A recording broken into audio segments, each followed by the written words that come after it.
हे श्री श्याम जी, रोम रोम तुम बसे रहो, क्षण क्षण तेरा नाम रहे। ऐसी कृपा हो मेरे श्याम कि मुख पे सदा तेरा गुणगान रहे। आप सभी को मेरी राम राम, जय श्री श्याम। श्याम चैनल पे आप सभी का बहुत बहुत स्वागत है। आज हम श्रीमद् भगवत गीता का 7वां अध्याय करेंगे। श्री कृष्ण भगवान बोले, हे पार्थ, मुझ में मन लगा करके मेरे ही आश्रय होकर योगाभ्यास करते हुए तुमको मेरे स्वरूप का संशय रहित पूर्ण ज्ञान होगा। सो सुनो, वह पूर्ण ज्ञान मैं तुम्हें सुनाता हूँ, जिसके जानने से तुमको इस लोक में और कुछ जानना शेष न रहेगा। सहस्त्रों मनुष्यों में से कोई एक सिद्धि प्राप्ति के लिए यत्न करता है। उन यत्न करने वाले सिद्धों में से भी कोई ही मुझे ठीक से जान पाता है।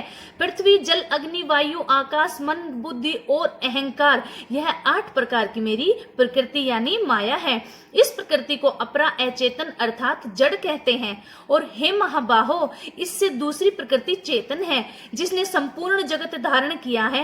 इन्हीं दोनों प्रकृतियों से सब प्राणी मात्र उत्पन्न होते हैं। ऐसा जानो, यह प्रकृतियां हमसे ही उत्पन्न हुई हैं। इस प्रकार जगत की उत्पत्ति और प्रलय का कारण मैं ही हूँ। हे धनंजय, धागों में जिस प्रकार मणि पिरोई जाती है, उसी भांति यह संसार मुझ में ही गुथा हुआ है। मुझसे परे और कुछ भी नहीं है। हे कुंती पुत्र, जल में रस मैं ही हूँ, चंद्रमा और सूर्य में प्रभा मैं ही हूँ, सब वेदों में प्रणव मैं ही हूँ, आकाश में शब्द तथा पुरुषों में पौरुष मैं ही हूँ। हे अर्जुन, पृथ्वी में जो सुगंध है तथा अग्नि में तेज मैं ही हूँ। हे पार्थ, संपूर्ण प्राणियों में सनातन बीज रूप मुझको ही जानना। बुद्धिमानों में बुद्धि रूप और तेजस्वियों में तेज मैं ही हूँ। हे अर्जुन, काम और रोग रहित बलवान पुरुषों में बल और पुरुषों में धर्म के विरुद्ध न जानने वाला कर्म मैं ही हूँ। जितने सात्विक, राजस, तामस पदार्थ हैं, वे सब मुझसे ही उत्पन्न हुए हैं, परंतु उनमें मैं नहीं रहता हूँ। सब मुझ में है। सत्य, रज, तम, इन तीनों गुणों के प्रभाव से यह सारा संसार मोहित रहता है। इस कारण यह इससे परे मुझे अव्यय परमात्मा को नहीं जानता। मेरी यह गुणमयी और दिव्य माया अत्यंत दुष्कर है। जो मुझको अनन्य भाव से बसते हैं, वे इस माया को पार कर जाते हैं। जो पापी मूढ़ नराधन माया ने जिनका ज्ञान हर लिया है और आसुरी भाव ग्रहण किए हुए हैं, मुझको नहीं पाते हैं। हे भारत श्रेष्ठ अर्जुन, 4 प्रकार के जीव मुझको भजते हैं, दुखिया, जिज्ञासु, ऐश्वर्य की कामना करने वाले और ज्ञानी। जिनमें मुझे सदा एकाग्रचित और केवल मेरी भक्ति करने वाले ज्ञानी पुरुष श्रेष्ठ लगते हैं, क्योंकि मैं ज्ञानी को अत्यंत प्रिय हूँ और मुझको वो अत्यंत प्रिय है। यद्यपि ये सभी भक्त श्रेष्ठ हैं, तथापि ज्ञानी तो मेरी आत्मा ही है, क्योंकि वह मुझ में ही मन लगाकर मुझको ही सर्वोत्तम गति मानकर मेरा ही आश्रय ग्रहण करता है। अनेक जन्मों के अनंतर ज्ञानी मुझे पा लेता है। ऐसा महात्मा अत्यंत दुर्लभ है, जो सब जगत को वासुदेव में समझे। अपनी अपनी प्रकृति के नियम के अनुसार मनुष्य भिन्न भिन्न काम वासनाओं के अज्ञान में डूबकर उन फलों की चाहना से अन्य देवताओं के अधीन होकर उनकी उपासना करते हैं। हे अर्जुन, जो भक्त श्रद्धा पूर्वक जिन जिन देवताओं का पूजन करना चाहते हैं, उन पुरुषों की उस श्रद्धा को मैं दृढ़ कर देता हूँ। वह इस श्रद्धा से युक्त होकर उस देवता की आराधना करता है, फिर उसको मेरे ही रचे हुए कर्म फल प्राप्त होते हैं, परंतु उन अल्प बुद्धि वालों का फल नाशवान है। देवताओं की आराधना करने वाले देवताओं को मिलते हैं और भक्त जन मुझ में मिल जाते हैं। मेरे अविनाशी अच्युतम स्वरूप को न जानकर मंद बुद्धि लोग मुझे अव्यक्त को व्यक्त देहधारी मानते हैं। मैं योग माया से आच्छादित होने के कारण सबको नहीं दिखता हूँ। उसी से मूढ़ लोग अनादि तथा अविनाशी मुझको नहीं जानते हैं। हे अर्जुन, मैं भूत, भविष्य और वर्तमान के सब प्राणियों को जानता हूँ, पर मुझे कोई नहीं जानता है। हे भारत, हे परंतप, इच्छा और द्वेष से उत्पन्न होने वाले सुख, दुख आदि द्वंद्वों के मोह से जगत के सभी प्राणी भ्रम में फंस जाते हैं।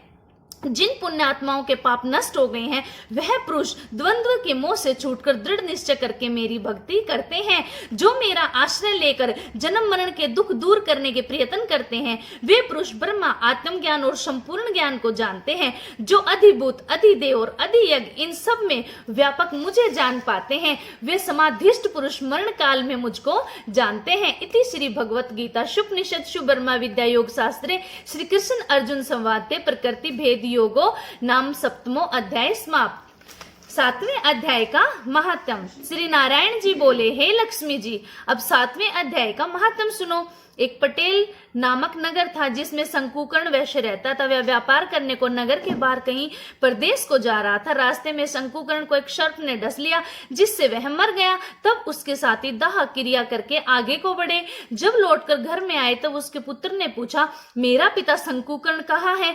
तब उन व्यापारियों ने कहा, तेरे पिता को सर्प ने डस लिया है, सो वह मर गया, और यह पदार्थ तेरे पिता का है, सो तू ले ले। पुत्र ने कहा, जिस सर्प ने मेरे पिता को काटा है मैं उसको मारूंगा। उन व्यापारियों से कहा, चलो वह जगह मुझे बताओ जहां मेरा पिता शंकुकर्ण मरा है। व्यापारियों ने उसे वहां ले जाकर खड़ा कर दिया। देखा तो वहां एक बांबी है जिसे वह कुदीले से खोदने लगा। जब छेद बड़ा हुआ तो वहां से एक सर्प निकला। सर्प बोला, तुम कौन हो? मेरा घर क्यों खोदते हो? उस बालक ने कहा, मैं शंकुकर्ण का पुत्र हूँ। जिस सर्प ने मेरे पिता को मारा है मैं उसको मारूंगा। तब सर्प ने कहा, हे पुत्र, मैं तेरा पिता हूँ, तू मुझे इस अधम देह से छुड़ा और मुझे मत मार। यह मेरा पूर्व जन्म का कर्म था, सो मैंने भोगा। तो पुत्र ने कहा, हे पिताजी, कोई यत्न बताओ जिससे तुम्हारा उद्धार हो।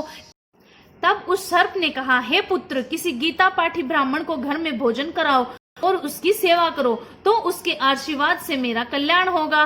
तब उस बालक ने अपने घर पर उस नगर में जितने भी गीता का पाठ करने वाले ब्राह्मण थे उन सबको बुलाकर श्री गीता जी के 7वें अध्याय का पाठ कराया और उनको भोजन कराया। तब उन ब्राह्मणों ने आशीर्वाद दिया। तब तत्काल वह अधम देह से छोड़कर देवदेही पाही विमान पर चढ़कर आकाश मार्ग को जाता हुआ अपने पुत्र को धन्य कहता हुआ बैकुंठ धाम को प्राप्त हुआ। बोलो गीता माता की।